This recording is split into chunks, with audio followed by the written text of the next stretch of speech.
Betrayal trauma causes deep wounds that must be treated. And if you've experienced a partner struggling with sex addiction and porn addiction, you've experienced betrayal trauma. If you've lied to your partner and kept secrets about something so significant around sexual expression, then you have caused betrayal trauma. And this lesson is for both of you. I have a very exciting guest with me today, and we are going to learn the different stages of betrayal trauma and how to come out of it in an empowered way. My name is Craig Perra, and you are listening to Sex Afflictions and Porn Addictions, a podcast to help you create healthy sexuality and a great life. And we have a very special guest here today, so let's get started. My guest today is Dr. Debi Silber, founder of the PBT, the Post Betrayal Transformation Institute, and National Forgiveness Day, celebrated annually on September 1st. She's an award-winning speaker and two-time #1 international best-selling author.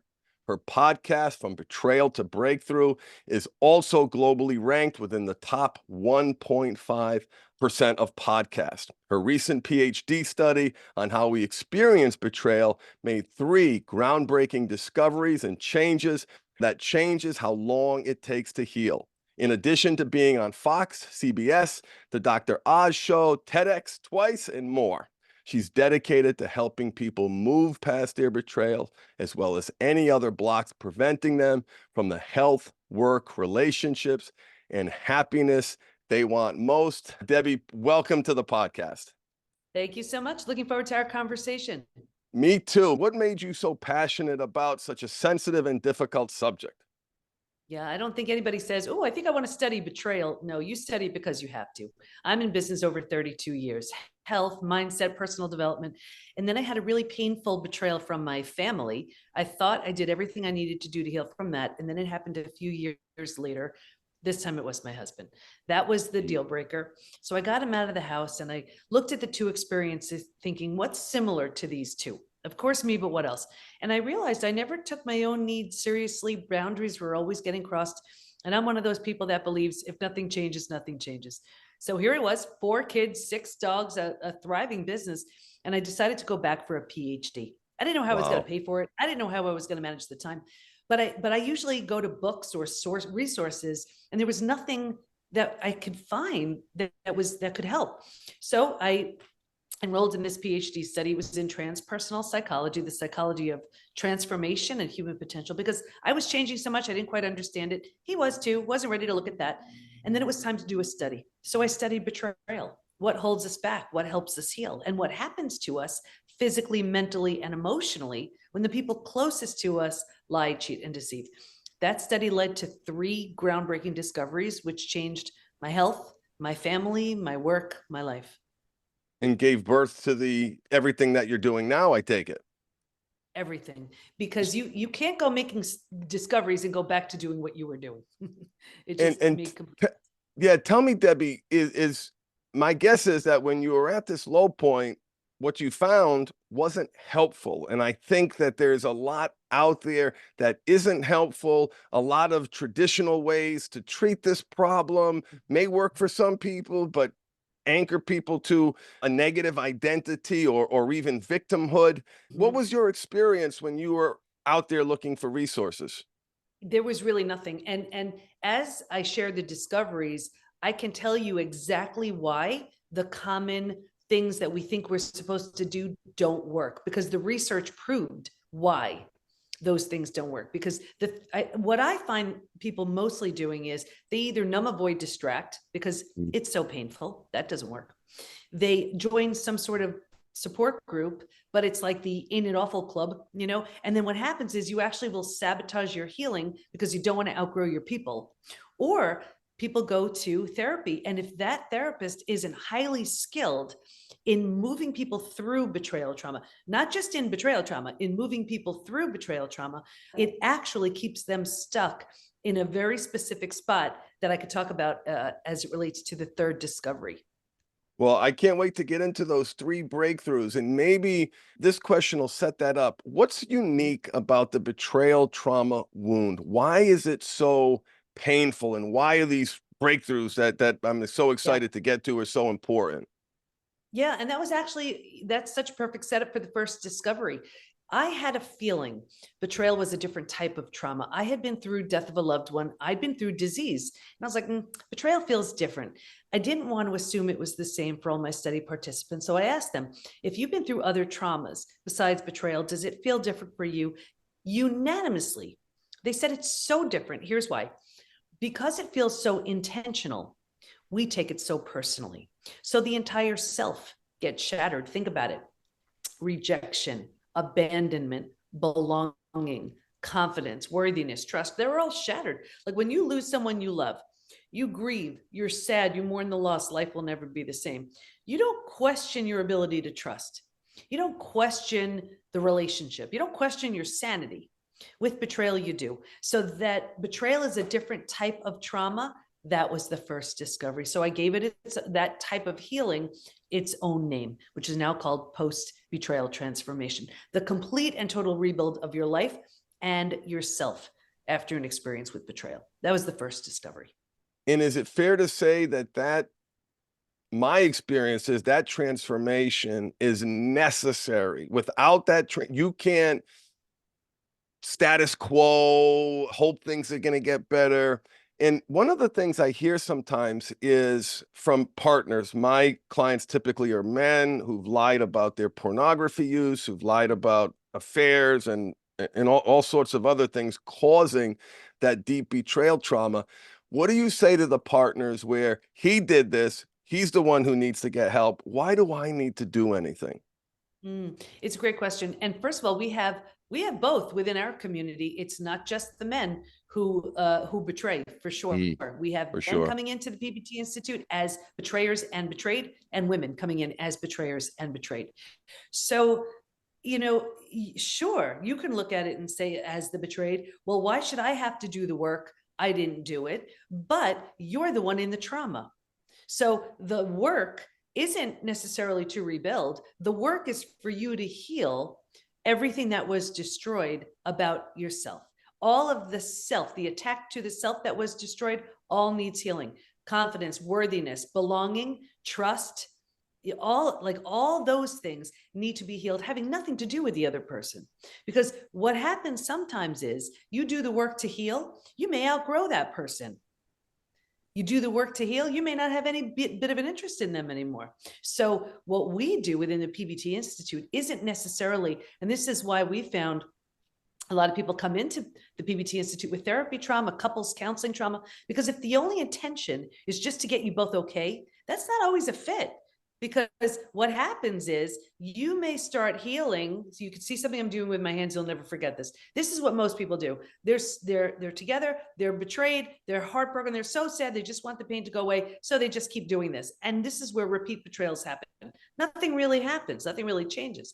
All we do is get someone to their physical, mental, emotional best, right? And the whole idea is the betrayer has an opportunity to say, I better step up my game to meet the strength of that person. They do that too. Now you're meeting up here as a power couple.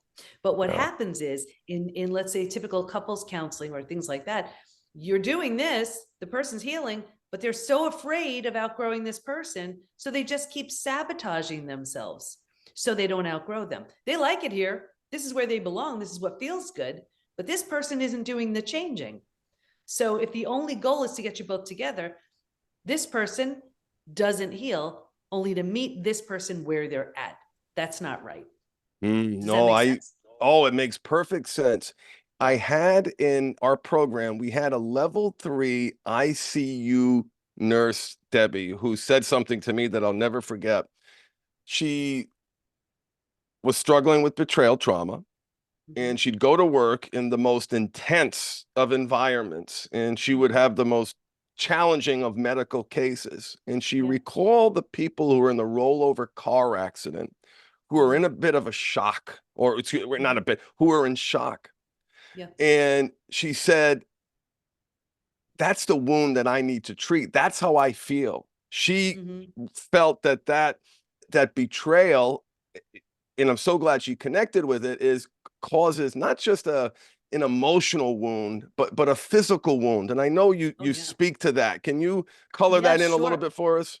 And using your analogy, what makes betrayal so unique is not only is the car rolling over, the person you felt safe with and trusted the most is the one who just tipped the car over. Who did it? You Who know, did it? so Yeah. that's what it Yeah. is, because this is the person, or these were the people who gave you a sense of safety and security.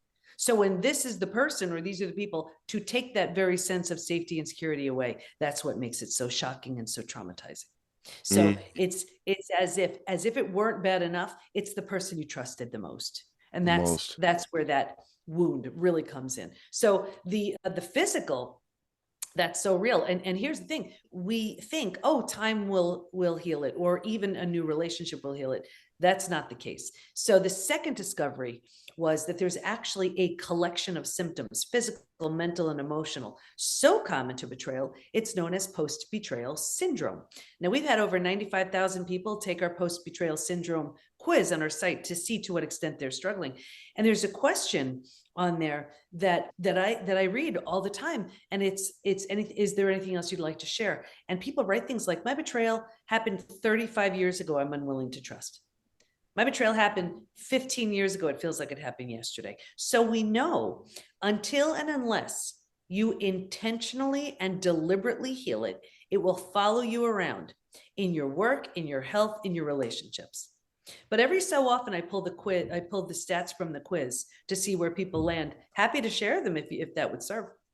Yeah, please. And I want to make sure we're going to include links for everybody to Debbie's resources, her materials, the quiz. Thank you. Definitely. Yeah, sure. Happy The to share them, because the stats are staggering. And people think, oh, it's just age. Oh, it's just stress. No, it's not. It's your unhealed betrayal. So imagine this: men, women, just about every country is represented. I won't read all of them, I'll read some. Please. 78%, listen to these numbers too, constantly revisit their experience. 94% deal with painful triggers. The most common physical symptoms: 71% have low energy, 68% have sleep issues, 47% have weight changes. In the beginning, you can't hold food down. Later on, you're emotionally eating. 45% have a digestive issue. That could be anything: Crohn's, IBS, diverticulitis, you name it. The most Yeah. common mental symptoms: 78% are overwhelmed, 68% are unable to focus, 62% can't concentrate. So imagine you can't concentrate, you have a gut issue, you're exhausted, you have to go to work, you have to raise your kids. That's not even the emotional ones. Emotionally, 88% experience extreme sadness. 83% are very angry. You could bounce back and forth between those two all day long. There are so many more. Just one is, this is why I wrote the book, Trust Again. 84% have an inability to trust. That one just killed me. 67% prevent themselves from forming deep relationships because they're afraid of being hurt again. 82% find it hard to move forward. 90% want to move forward, but they don't know how. What's even more staggering about those stats, you didn't hear me say one thing, 20%, 30%, the numbers are super high. They're also not necessarily from a recent betrayal. That could be from your parent who did something awful when you were a kid. That could be from the girlfriend or boyfriend who broke your heart in high school. So think about this. That person may not know, care, remember, they may not even be alive. And here we are with symptoms decades later because it was left unhealed. The good news is you can heal from all of it, which was the third discovery, but happy to answer any questions about post-betrayal syndrome. Is betrayal abuse? I believe it is. Absolutely. Absolutely. I do Because too. this is so shocking and so traumatizing. And there was a spoken or unspoken rule in that relationship. And without your awareness or consent, someone chose to break that rule. It is so deeply, deeply traumatizing. So yeah, it's abuse. And what makes it even worse is when someone, it's bad enough it happens, but when the person who does it doesn't fully and completely 100% own it and do all the work to make it right, that's even more of an abuse. Because what we see is we have some betrayers who have blown up their lives And they come into our rebuild program, and we're rough on them, but no shaming or blaming, but they do the work to heal. But then there are others who wouldn't have any interest in a program like that because they're blaming the betrayed. They're making excuses. They're The not taking resentment, the responsibility. judgment, the criticism, all the justifications, even if, right, Debbie, if they didn't consciously intend the wound, the wound still happened. And that's what I think is so important. And I've got a lot of men listening, and that's really what I want them to understand. Maybe you rationalized, maybe you justified, but you need to know that you've changed someone's perspective of reality. 2 + 2 is no longer 4. The sun doesn't rise in the east and set in the west. There's aliens. The person who I was to trust, my reality is shattered. Absolutely. When you think of safety and security, that's a foundational need. That foundation is absolutely the bottoms out on someone, and their reality, their whole worldview, everything they've been holding to be real and true is no longer. And so when someone, that's why it is one of the most painful of the human experiences. You know, the beauty is, like I said, you could heal from all of it. That's the third discovery. I would love to get into that one. But when you know, or when someone expresses, if, let's say, for whatever crazy reason you didn't understand how devastatingly painful it is, when someone explains that level of pain, if your response in that moment is to make it all about you, or to be so deep in your shame that now that person has to somehow lift you up, it's so wrong. You're so much better than that. You're so much better than that. And you owe it to yourself and everybody you hurt along the way to help yourself enough to become strong enough, healthy enough, so that you can right the wrong. And if you don't have an opportunity right there, you pay it forward in whatever way you can. Right. That's right. And yeah, then no. And of course, then you forgive yourself. But when you are just shaming and blaming and trying to run away from it and trying to blame the other person, and no, that's cruel. I want to get to the third breakthrough, but I'm really curious about what inspired you to found National Forgiveness Day. Tell me about that. Yeah, you know, it was just one of those inspirations that when you're just absolutely doing what you're on the planet to do, you know, things just happen. I mean, that's when the books started flying out of me, the TEDx talks, the programs, the certifications, all of it.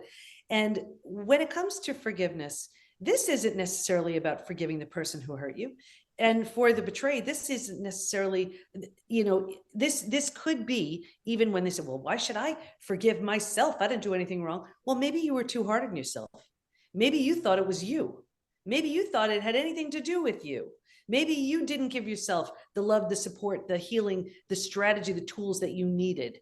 And you walked around with this deep wound for years, if not decades. Forgive yourself for that. So it could be, it's so general. And I know forgiveness is such a charged word for so many. I don't necessarily mean that you're forgiving and rebuilding. No. Forgiveness is releasing the power that pain has over you, so you can use this trauma for your transformation. That's trauma well served. And one of the things I love about your perspective, it's very empowering. You know, we talked a little bit earlier about some of the, you know, victim-centric modalities out there. Yeah, no, I love it. Great explanation. Let's get to the third breakthrough.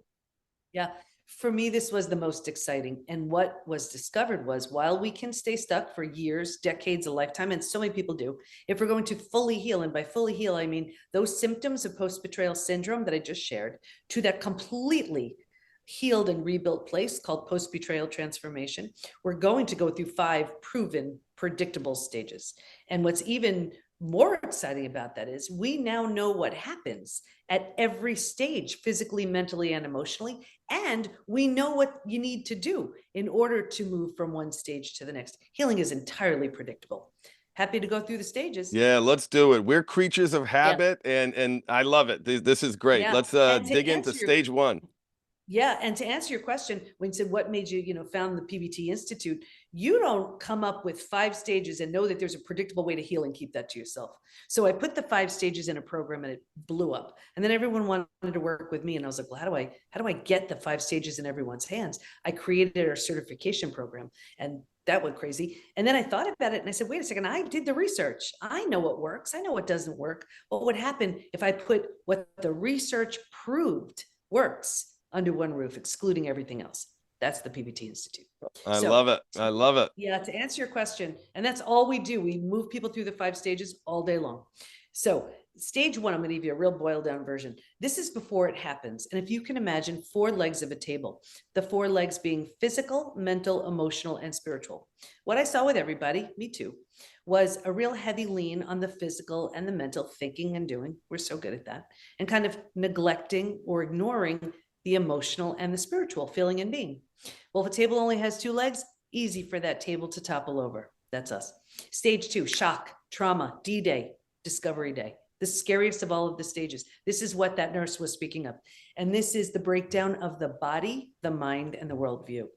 Right here, you've ignited the stress response. You're now headed for every single stress-related symptom, illness, condition, disease. Your mind is in a complete state of chaos and overwhelm. You cannot wrap your mind around what you just learned. This makes no sense. And your worldview. Shock. Back to the nurse, right? Shock is a great word, exactly. A medical shock to describe what happens. Not just I'm surprised, but an actual reality is different now. It has tattooed itself on your body, mind, and heart right now. Yeah. And the bottom has bottomed out on you, and a new bottom hasn't been formed yet. So it's terrifying. But think about it. If the bottom were to bottom out on you, what would you do? You'd grab hold of anything or anyone in order to stay safe and stay alive. And that's stage 3. Survival instincts emerge. It's the most practical out of all of the stages. If you can't help me, get out of my way. How do I survive this? Where do I go? Who can I trust? Here's the trap, though. This is the stage we get stuck in the most. And here's why. Once we've figured out how to survive our experience, because it feels so much better than the shock and trauma where we just came from, we think it's good. We're like, okay, I got this. And because we don't know there's anywhere else to go, we don't know there's a stage 4 or stage 5, we think this is it. So we plant roots here. We're not supposed to, but we don't know that. And 4 things start to happen. The first thing is we start getting all those small self-benefits. We get to be right. We get our story. We get sympathy from everyone we tell our story to, right? So we plant deeper roots. Again, we're not supposed to, but we don't know. Now that we're here longer than we should be, now the mind starts doing things like, maybe you're not that great. Maybe you deserved it. Maybe this, maybe that. So we plant deeper roots. The blame. Because these are the, what's that? The blame. Yeah, oh yeah. And because these are the thoughts we're thinking, well, this is the energy we start putting out. Like energy attracts like energy. So now we start attracting people and circumstances and relationships and betrayal again, right? Because nothing's really changing. This is right here is where we join that support group. And then we will sabotage our healing because we found our people. Right here, we're sabotaging our healing because we're afraid to outgrow our betrayer who isn't changing, right? It gets worse, but I'll get you out of here. Because it feels so bad, but we don't know there's anywhere else to go, right here we start numbing, avoiding, distracting. So think about it. We do it for a day, a week, a month. Now it's a habit, a year, 10 years, 20 years. I could see someone 20 years later and say, that emotional eating you're doing, or that drinking, do you think that has anything to do with your betrayal? And they look at me like I'm crazy. They said it happened 20 years ago. All they did was put themselves in stage 3 and stay there. Does that make sense? Yes, it makes sense. In his stage, is it 3 or 4, maybe a combination where instead of the focus internally on the betrayed's healing journey, it's external. The focus is external. In my case, him, his behavior, his treatment, his care, his slips, tell me a little bit about that. Is that 3, 4? Yeah, that's very stage 3. Very stage 3 is all about the problem and about them and the other person and what they need to do, what they need to see. And the problem is every single time they're focused on that other, They're taking that precious life force energy that they don't have reserves for away from themselves. So people always say to me, well, what do I do? Do I rebuild? Do I do this? And I say, you get yourself to stage 5, because in stage 3, you only see things from a stage 3 perspective, and you make stage 3 decisions. When you're in stage 4, you see things from a stage 4 perspective and make stage 4 decisions. So imagine when you get to stage 5, you see things from a stage 5 perspective and make stage 5 decisions. So instead of using up your energy in what they're doing, you get yourself to stage 5. I have seen this countless times. You want me to go through stages 4 and 5? Yes, I would love to. Very important. Okay. Please, Debi. Yeah. So if you're willingness is a big word right here, grieve, mourn the loss, you do a bunch of things. You move to stage 4. Stage 4 is finding and adjusting to a new normal. So here's where you acknowledge, I can't undo what happened, but I control what I do with it. Right there in that decision, you just turn down the stress response. You're not healing just yet, but at least you stop that massive damage you were doing in stages 2 and stage 3. Stage 4 feels like if you've ever moved. If you've ever moved to a new house, office, condo, apartment, whatever, all your stuff's not there. You know, it's not quite cozy yet, but you're like, okay, we can do this. We got this. That like hopeful excitement, right? Yes. That's what it feels like. But think about it. If you were to move, you don't take everything with you. You don't take the things that don't represent the version of you want to be in this new space. And it was so interesting, because what I see consistently is there's a spot when you're moving from stage 3 to stage 4. If your friends weren't there for you, you've outgrown them right here. The lame support group, you're done. The betrayer who isn't changing, you're done.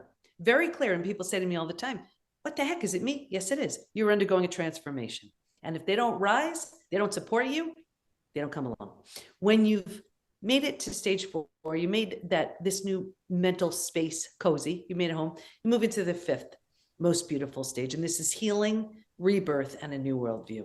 The body starts to heal. Self-love, self-care, eating well, exercise. You didn't have the bandwidth for that earlier. Now you do. The mind is healing.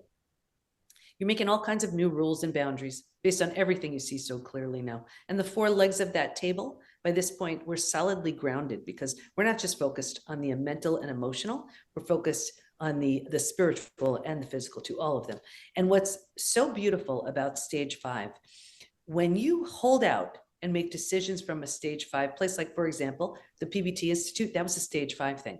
As 2 totally transformed people, not long ago, my husband and I married each other again.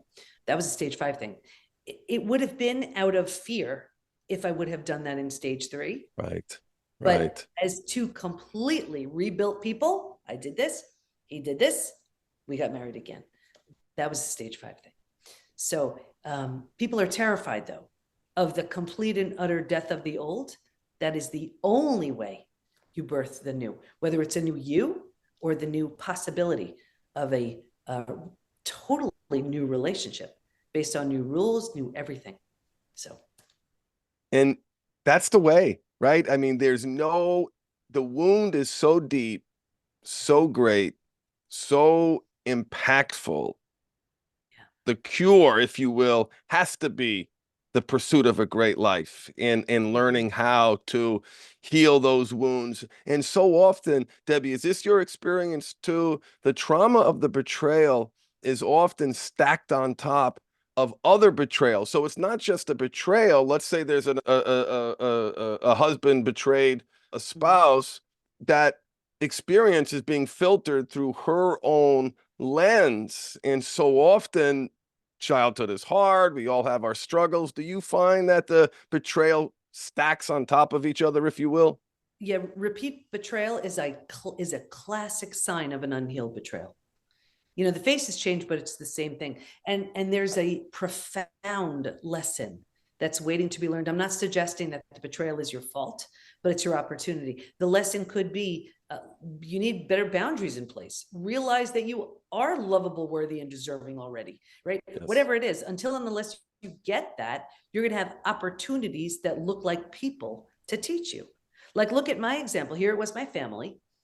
I thought I healed, whatever. And then it happened again. This was, this time it was my husband. For me to enroll in a PhD program, like, I hadn't studied, I did that at 50. I hadn't studied like that in 30 years, Get right? out. I never did anything like that for myself to that level, that extent. It was the first time I took my own needs seriously, but look, it changed my whole life. So lesson learned, you see? Yeah. But what happens is we don't learn those lessons. So we keep having those repeat betrayals. We keep doing this. It's a lifetime of this, and it's so exhausting. And the gift, for lack of a better word, is that healing, is that growth, is that leveling up and getting to a place where you, as the betrayed, decide if this relationship is right for you, great. If the betrayer is rising to the occasion, working on the emotional unintelligence, the narcissism, the gas, all of the things that constitute betrayal, it's that solution I find is the only way versus the anchoring, being stuck in. I love what you said too, Debbie. I think I'm a little soft around some of these things. You called them lame support groups. And I like that strong language because it's true, isn't it? I mean, there are a lot of poison out there keeping people stuck. And I just want to acknowledge I like the way you said that. Well, because listen, I've been in business 32 years. I've seen a lot. But what I see is it's almost like if you've ever looked at crabs in a bucket, you don't even need to put a lid on. You know, if you notice, they're all swarming around the bottom. And then there's always that one crab, that one hopeful crab that thinks there's a better way somehow outside that bucket. Now look what happens. There's always a crab that's like grabs it, pulls it right down, like, nope, if I'm not going, you're not going. I am certainly not and I'm not insulting anyone's group. I'm not suggesting that that's what all groups are like. But what I have heard consistently with some of our members coming in is that everybody is complaining and commiserating, and it's their only place to vent and to feel heard and feel validated. But I'll tell you, if anything glues you to stage 3, the most common place we get stuck, it's only seeking to be heard and validated and understood. This is why the most well-meaning therapists, you could see him for 10 years on the same topic. If all you're trying to do is feel heard, validated, understood, you're no step closer to the next stage if that's all you're doing. And it keeps you so deeply rooted in stage 3. Yeah. And so for the partners who are listening, I want to be clear. Debbie just shared with us some guidance to help you evaluate your group. If it's overly problem-centric, what might be some other criteria that someone listening can use to ask themselves, am I in a group that's bringing me to stage 5, or am I in a group that's keeping me at that 3rd level? Yeah, well, that's also why even we have a certain type of support group within the PBT Institute, but it's to lift and inspire, because that's what you need. You need to hear from other people. Wait a second, what did you do? How did that work for you? How did you handle that? It's to help move you forward. But if the context and the conversation is all around, oh, you think that's bad? Well, this happened to me. Oh, you think that's bad? This happened to me. And if all of it is mostly where we're just talking about how horrible things are and how painful things are, it's going to keep you stuck. Years ago, it's so funny because I was running an empowerment group, and I had a friend who kept referring people. And at the time, he was running a support group, but there were women, and he thought, oh, they would want to go to my group. And he kept referring these women, and they came one time and they never came back. And he said, what the heck are you doing? I keep sending you all these people. Why are they just going one time and they don't want to be in your group anymore? And it was because it wasn't about sitting and complaining. It was about, here's where we're at. What can we do to move even 1 degree closer to something more helpful, healing, better? Because the worst of it happened already. The transformation is waiting for you. Remember, I did the research. It's predictable. Why in the world, if anybody had an idea what stage 5 felt like, they wouldn't waste a minute in stage 3. But because they don't know what stage 4 or stage 5 looks like, feels like, is, and they think that's all they get is stage 3, that's what they take. Yeah, it's safe in stage 3 in a way. Getting to stage 5 is very scary, isn't it? Just unfamiliar. It's only unfamiliar. The only benefit of stage 3 is that it's familiar.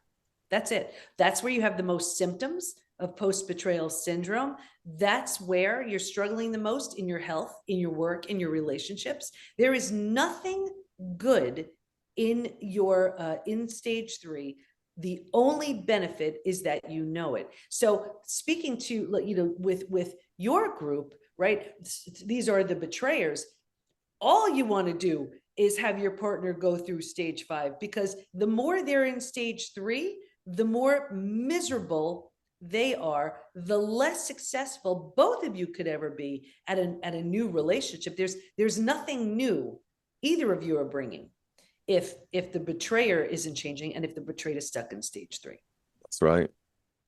What do you want to say to the betrayer? What is it important for the betrayer to know, to understand, to feel? What have you learned is impactful? Yeah, it's so beautiful, because I have with our Rebuild community, those are the betrayers. I'm on a group call with them once a month, and at first I thought, I was like, would this be okay? Like, how can I help them? Would it be triggering for me? Like, how can I? And I have to tell you, I look forward to it. I look forward to it so much, because first of all, anybody who is willing to do a program to become someone they're proud of, I respect that. I respect that. Me too. I know that the change is possible. I see it every day. I see it. Just as the betrayed can completely transform, so can the betrayer. But I am not suggesting for a minute that it's easy.